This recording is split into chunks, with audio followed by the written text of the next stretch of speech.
The overall goal of this procedure is to obtain electrical recordings from pyramidal neurons in organotypic slices of neocortex. This is accomplished by first cutting acute slices from rats at postnatal ages P8 to P10. The second step of the procedure is to effect biolistic transfection of cDNA.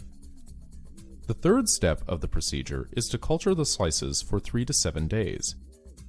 The final step of the procedure is to obtain electrical recordings from transfected cells using current or voltage clamp. Ultimately, results can be obtained that show pyramidal cells in organotypic slices have similar properties to those from acute slices of the same age. Transfection of GFP does not alter these properties, allowing the study of neurons after genetic manipulations of ion channels through whole cell current or voltage clamp recordings.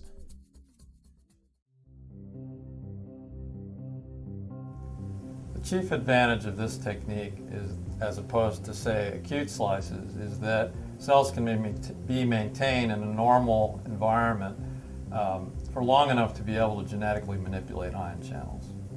The method can help answer key questions in the ion channel field, such as the functional roles of specific ion channel types.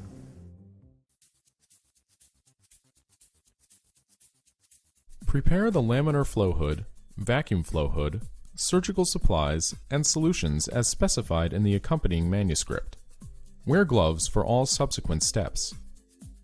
After filtering the prepared 250 milliliters cutting solution, aliquot 40 milliliters of it into a 50 milliliter beaker.